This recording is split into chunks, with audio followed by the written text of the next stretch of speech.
क्या है विद्यापीठ हिस्ट्री? हाँ, वो देख लिया। अब सेकेंड टाइम जो है second room, room number second में है छत्तीसगढ़ बस्तर डिस्ट्रिक्ट का ट्राइबल कल्चर। अच्छा, छत्तीसगढ़, छत्तीसगढ़ का। मारिया ट्राइब कहा जाता है इसको।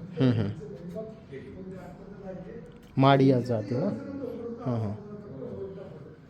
इसके बाद महाराज ये हो गया south India, south India Karnataka, Karnataka का कल्चर। टोलिगा ट्राइब। वहाँ पर 2000 वर्ष पुराना ये चंपक का पेड़ है। इस अच्छा। पेड़ में एक आत्मा रहता है। पूजा करते समय पुजारी के अंदर आता है। अच्छा। उसी समय वो कांटे के खड़ाओं पर डांस करते हैं। अच्छा, ये। हाँ, फरसा चलाते हैं। इससे कुछ ऐसे अफेक्ट नहीं होता उस आत्मा के प्रभाव से। उसके बाद ये उस जिस समय उसको ये आता है उसमें ढोल सिंगा ये जोर जोर से बजाते हैं वो लोग। एक झनकुनी भी बजा रहे हैं एक लड़का। ये वो जो पहाड़ के पीछे है। अच्छा, जिस समय उसका आत्मा आता है पेड़ में, ये खंजनी बजाता है। अच्छा। ये जो है पुजारी, जो ये इसका हेल्पर है पुजारी का, प्रसादी बना रहे हैं खिचड़ी। अच्छा, ठीक है। मंकी बैठे हुए हैं, वो देख रहा है ऊपर से। ये सब देख रहा है ऊपर से। ठीक। और छोटा सा ये ब्रिज है, इसमें पहले रियल वाटर चलता था। अच्छा। बंद कर दिया। लाइट प्रदेश होगा, ये अरुणाचल प्रदेश का नाम। हाँ, अरुणाचल प्रदेश। अरुणाचल प्रदेश का है ये। इधर में ऐसे वो हाथ में कपड़ा बनाते हैं ऐसे बून के करते हैं घर में पड़े हुए सब। और ये जो है मिठुन का सर है, उनका जी। एक जानवर होता है वहाँ उधर। का कलेक्शन है, वो महाराष्ट्र से पीटर महाराज। हाँ हाँ। वहाँ से रियल कलेक्शन लाए थे वहाँ से। कौन कितना बड़ा ये है उसके हिसाब से उसके घर में सबसे ज़्यादा मिलेगा मिठुन। हाँ हाँ और शादी वगैरह में भी यूज़ करते हैं। हाँ। और ये इनका अरुणाचल का नेचुरल ये रहता है। और ये जो कैप है ना, ये कैप, ये कैप का दाम अभी करीब करीब 25,000 रुपया है इसका। पहले बहुत कम था लेकिन अभी इसका दाम बहुत ज़्यादा है। ये 25,000 है। मैं पूछा था मार्केट में, अभी कितना ओरिजिनल जो है हाथ से बनाते हैं इसको बहुत समय लगता है। 25,000 है। और इसमें ये लोग फ़िश वगैरह पकड़ते हैं ये। हाँ, और यहाँ पे ये लोग अपना खाना पकाते हैं और उसके ऊपर भी ऐसा खाना रख के वो आग में सेकते हैं। और उनका खाने का ऐसा ही रहता है बिल्कुल सेम चारों तरफ। और ये बम्बू के अंदर, ये बम्बू रहता है ऐसा, इसके अंदर ये खाना बनाते हैं बम्बू के अंदर भर के खाना को, उसको आग के ऊपर ये करते हैं। और ये इनका सामान लाने का एक टोकरी है, इसमें ये जंगल से सब सामान लाते हैं। और इन लोग के पास में तीर वगैरह भी रहते हैं। ये देखो बम्बू का उससे ये पानी पी रहा है ऐसा, जंगल में वो लोग ऐसा यूज़ करते हैं। और ये उनके नेचुरल जो ड्रेस वगैरह है। और ये छोटा जो है ऑर्नामेंट्स वगैरह है। और उनका एक दांव रहता है, दांव। वो दांव सब जगह काम आता है जंगल में, वो सब काटने के लिए करने के लिए। लकड़ी का दांव। हाँ हाँ, ये हम अच्छे से देखा है उधर। और ये है इनका लकड़ी लाने के लिए। इसके अंदर ये लोग इसके अंदर पूरा लकड़ी भर देगा ये लोग। इनका घर का द्वार वगैरह सब ऐसा रहता है। राजस्थान का कालबेलिया ट्राइब। कालबेलिया ट्राइब राजस्थान का ऐसा कल्चर है ना। वो लोग घर में नृत्य करते हैं, फैमिली डांस होता है, लोग नृत्य करते हैं। अच्छा। उसका बच्ची नाच रही है, वो लोग ऐसे। हाँ वो लोग का ये है, क्या कहते हैं वो लोग का संत, घर का डिसिप्लिन यही है इस तरह। राजस्थान का ना ये, वो माता जी ऐसा ही इनका परिवेश वो लोग का ड्रेस रहता है। और ये कुछ वाद्य यंत्र वगैरह है। बजाने का। और ये हल चलता है उनका ना, राजस्थान कल्चर। और घर ऐसा रहता है। और इसको क्या बोलते हैं, एक ये कुछ बजा रहे हैं। अच्छा हाँ, घर का डिजाइन ऐसा रहता है। इसके आगे क्या है ये है हमारा, देते हैं आवाज़ तो होगा ही, झारखंड का थीम है ये इसके अंदर से क्या बना रहा है? आयरन और इस पुराने आयरन पिघाल के। पुराने समय में ये लोग इस तरह का चूल्हा बनाते थे। अच्छा। और पैर से ये फोर्स एयर का पंपिंग पैर से करते थे। एयर पंपिंग करते हैं इसमें। हाँ, और पत्थर में लोहा का अंश वही मिलता है, क्या निकाल के। आयरन और अच्छा। आयरन और निकाल के वो लोग टूल्स बनाते हैं। अच्छा, ऐसे टूल्स बनाते थे जी। वो। माता जी वो क्या कर रहे हैं उसमें, वो एयर का ही ये सिस्टम है। एयर पंपिंग कर रहे हैं। Air pumping. हाँ हाँ, ऐसा कल्चर था एकदम। ये बहुत सुंदर। आगे क्या है ये है इसके बाद रामकृष्ण मठ मिशन का फोटोज है। अच्छा। ये गैलरी मठ मिशन का फोटो ठीक। वर्ल्ड में जितने जितने मिशन मठ है, मिशन सेंटर जितना भी है पूरा वर्ल्ड में, ये आपका बेलूर मठ का पूरा एसएससी प्रिंट। हाँ ये बेलूर मठ का है सब। ये स्वामी जी का टेंपल है और ये स्वामी जी का बेडरूम है ना जी जी। माँ का ये कामारपुकुर है ब्रह्मानंद जी महाराज टेंपल, नीलांबर बाबू। यहाँ दक्षिणेश्वर है। और ये क्या है, ये कहाँ का है? माँ का जयराम वाटिका। जयराम वाटिका है ये। ठीक। और इधर भी इंडिया अमेरिका है और इंडोनेशिया का। ये यूएस में है। US Washington centre. ये बच्चे खेल रहे हैं। स्वामी जी का ये ज्ञान योगा, राजयोगा का थीम जो है इसमें दर्शाया गया है। ये भक्ति योगा थीम है। ये कर्म योगा का स्वामी जी का।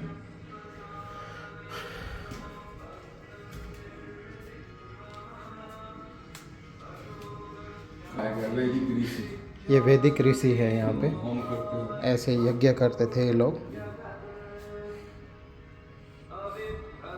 नचिकेता यमराज के पास पहुंचे थे। ये नचिकेता का यमराज के पास गए थे। ये कठोपनिषद का पूरा स्टोरी है यहाँ पे। जो सुदामा माखन चोर, महाभारत भारतीय धार्मिक ग्रंथों सर्वप्रसिद्ध। ये भगवान कृष्ण ना माखन चुरा रहे हैं लोग।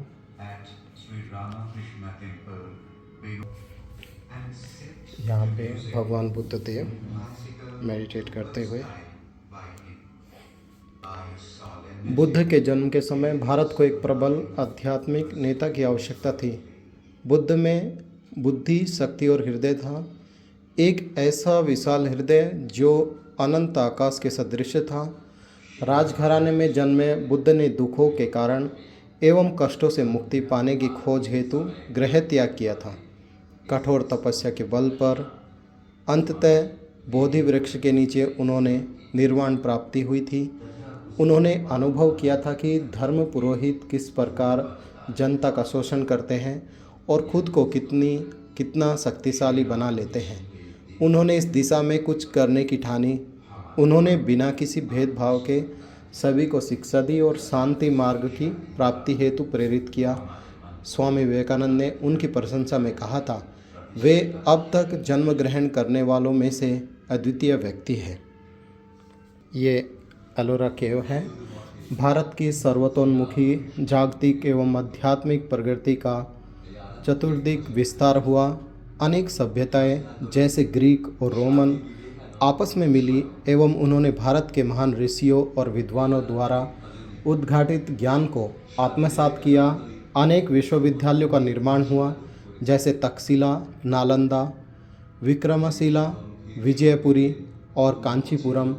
चट्टान काटकर बनाए गए गुहा मंदिर, अजंता एलोरा एवं कान्हेरी के चैत्य एवं विहार पूर्व और पश्चिमी देशों के कला प्रेमियों को सदैव ही आश्चर्यचकित करते आए हैं। जैन धर्म के महावीर, वर्धमान महावीर भगवान शंकराचार्य, रामानुजाचार्य जी। ये चैतन्य महाप्रभु।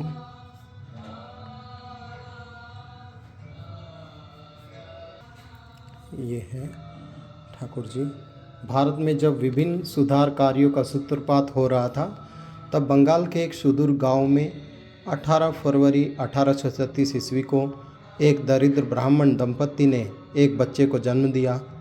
रामकृष्ण को जन्म से ही अपने पूर्व जन्मों की स्मृति थी एवं वे भली भांति जानते थे कि उनका संसार में आगमन किस हेतु हुआ है। उनकी सारी शक्ति उस एक उद्देश्य की पूर्ति करने के लिए कटिबद्ध थी। जब फूल खिलते हैं तो मधुमक्खियाँ अपने आप ही उस पर मंडरा करती है। उसी तरह जब श्री रामकृष्ण ने सभी प्रकार की साधनाओं में सिद्धि प्राप्त कर ली, तो अनेक प्रकार के साधक उनके समक्ष आकर ईश्वर संबंधी चर्चा करने लगे। उनके पास आने वालों में से मुख्य थे केशव चंद्र सेन, महेंद्रनाथ गुप्त, श्री मास्टर महाशय, गिरीशचंद्र घोष तथा बलराम बसु। श्री रामकृष्ण स्कूल एवं विश्वविद्यालय के नवयुवक लड़कों को विशेष रूप से पसंद किया करते थे, क्योंकि वे उन्हें फूलों की तरह पवित्र मानते थे। स्कूल एवं विश्वविद्यालय के उन नवयुवकों में नरेंद्र दत्त, परवर्ती काल में स्वामी विवेकानंद तथा राखाल चंद्र घोष, बाद में स्वामी ब्रह्मानंद आकर श्री रामकृष्ण के उपदेशों को सुना करते थे। श्री मैं ने उन उपदेशों को संग्रह किया था तथा बाद में उन्हीं को श्री रामकृष्ण वचनामृत नामक पुस्तक के रूप में प्रकाशित किया। इस पुस्तक को पढ़कर कोई भी ईश्वर संबंधी तत्वों को बड़ी सरलता से समझ सकता है, जिन्हें श्री रामकृष्ण ने बड़े सरल शब्दों में समझाया था। ये स्वामी जी कन्याकुमारी रोक। इस तरह नरेंद्र ने अपने गुरु को पा लिया। श्री रामकृष्ण नरेंद्र से अत्यंत स्नेह करते थे एवं नरेंद्र भी उनसे हृदय से प्रेम करते थे। वे अक्सर दक्षिणेश्वर जाया करते थे एवं ईश्वर विषयक चर्चा सुना करते थे। अपनी साधना समाप्त करने के उपरांत श्री रामकृष्ण ने दक्षिणेश्वर में 13 वर्षों तक निवास किया। 1885 में जब श्री रामकृष्ण 49 वर्ष के थे तब वे गंभीर रूप से बीमार हुए तथा यह पाया कि वे गले के कैंसर रोग से आक्रांत हैं। उपचार हेतु उन्हें कलकत्ता से बाहर काशीपुर ले जाया गया। यहीं पर नरेंद्र को अपने गुरु के द्वारा अंतिम शिक्षा प्राप्त हुई। यही वह समय था जब उन्हें आध्यात्मिकता की तीव्र अग्नि प्रज्वलित हुई तथा उनकी अभिव्यक्ति विभिन्न कठोर साधनाओं के द्वारा हुई। यहीं पर नरेंद्र को उनकी चिर अभिलाषा आध्यात्मिक अनुभूति की प्राप्ति हुई। इसके बाद गुरुदेव ने कहा कि इस अनुभूति के द्वारा को बंद रखा जाएगा एवं चाबी स्वयं उनके पास रहेगी जब तक नरेंद्र अपना कार्य पूरा न कर लेगा जिसके लिए उनका जन्म हुआ है। इस अवसर पर गुरुदेव ने अपने सभी नवयुवक शिष्यों को नरेंद्र के नेतृत्व में इकट्ठा किया। अपनी महासमाधि के 3-4 दिन पूर्व श्री रामकृष्ण ने अपनी समस्त आध्यात्मिक शक्तियों को नरेंद्र के भीतर स्थानांतरित कर दिया और उससे कहा, तुम में यह जो शक्ति का संचार मेरे द्वारा किया गया है उससे तुम्हारे द्वारा अनेक महान कार्य संपादित होंगे। केवल तभी तुम वहाँ जा सकोगे जहाँ से तुम्हारा आगमन हुआ है। ये माँ जयराम वाटी में श्री रामकृष्ण की लीला सहचरी श्री शारदा देवी श्री रामकृष्ण के देहावसान के पश्चात भी कई वर्षों तक जीवित रही। 5 वर्ष की अवस्था में उनका विवाह श्री रामकृष्ण से हुआ था। श्री रामकृष्ण सभी नारियों में माँ काली के दर्शन किया करते थे। इसी वजह से यद्यपि शारदा देवी से उनका विवाह हुआ था, वे अपनी पत्नी को माँ के अतिरिक्त किसी अन्य दृष्टि से देख ही नहीं पाते थे। शारदा देवी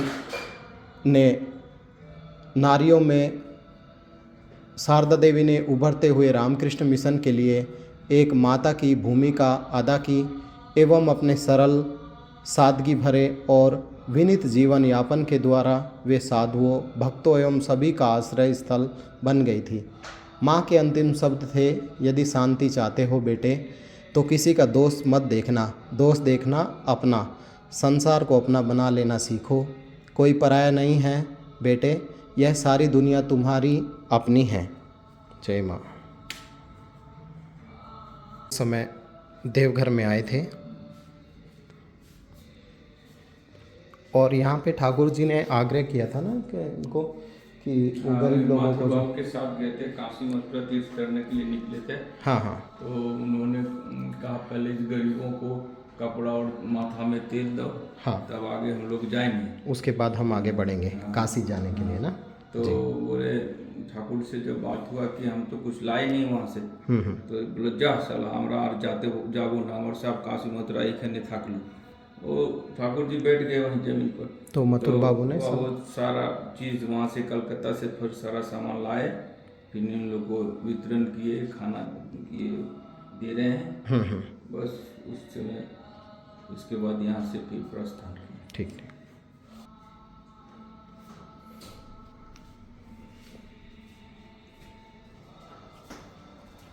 इधर में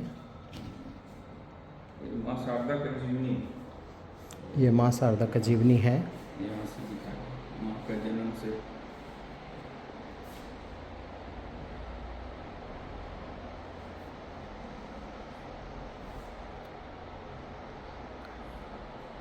माँ शारदा तब भोजन कराती थी, वो साथ में पंखा भी चलती थी सबको। और ये नदी में माँ जो घास लेने के लिए जाती थी ना, काटने के लिए, और माँ का जो विवाह के समय का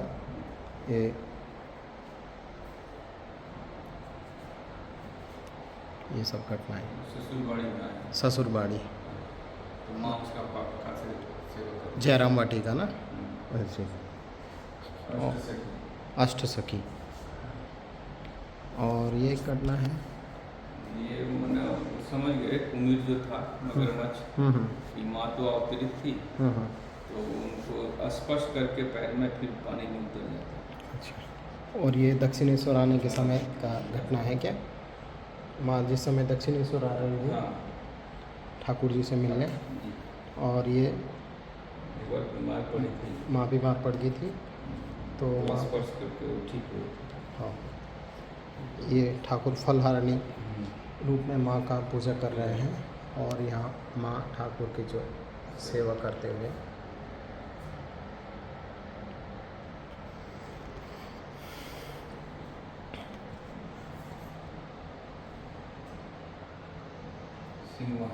सिंह वाहिनी। माँ ने यहाँ कुछ मन्नत मांगी थी ना।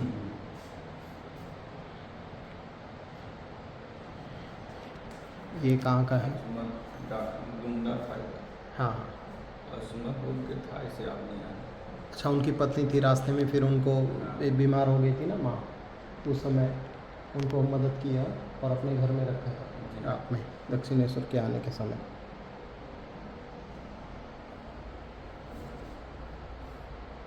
ये माँ भोजन पकाती है। ये कहाँ का है? रामेश्वरम में माँ पूजा करते हुए। और ये है नीलांबर बाबू का घटना ना, घाट में तो दिख रहा है स्वामी जी को कि ठाकुर जी आए हैं, तो स्वामी जी सबके ऊपर जल छिड़कने लगे आके। ये माँ इधर बागान में काम करती हुई।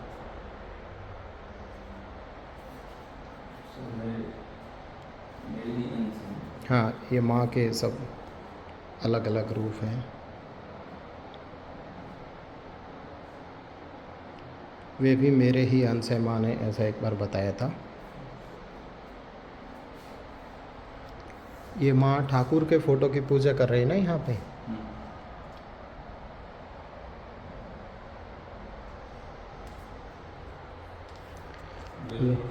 बेलूर मठ में दुर्गा पूजा हो रहा है।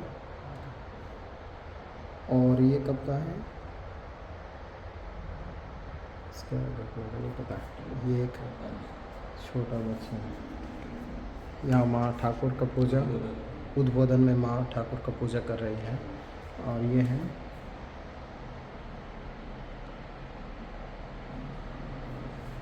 इस मिस्टर लिखा है कहीं पे 32।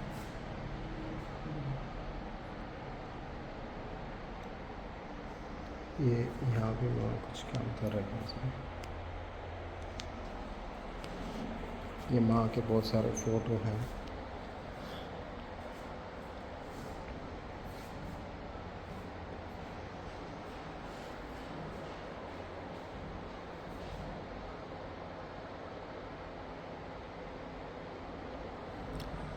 ये श्री रामकृष्ण की समाधि अवस्था का यह पहला प्रकाश चित्र है।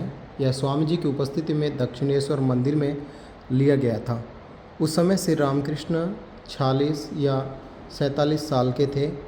उन्होंने स्वयं दूसरे देवी देवताओं के साथ रखकर एक चित्र की पूजा की थी। उन्होंने टिप्पणी की, यह एक उच्च यौगिक अवस्था का प्रतिनिधित्व करता है।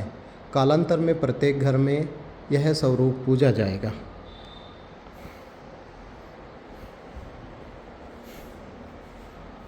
ये माँ के सभी पिक्चरें हैं।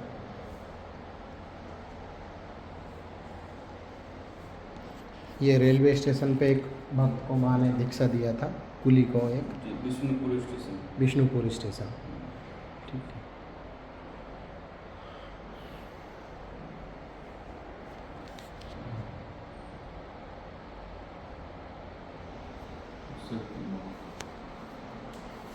और यहाँ पे माँ का जो है, माँ सबकी माँ थी। मैं एक सबकी माँ हूँ, मैं ऐसी किसी को नहीं जानती, कीड़े मकोड़ों की भी नहीं, जिसके लिए मैं करुणा महसूस नहीं करती, श्री माँ शारदा देवी ने कहा था।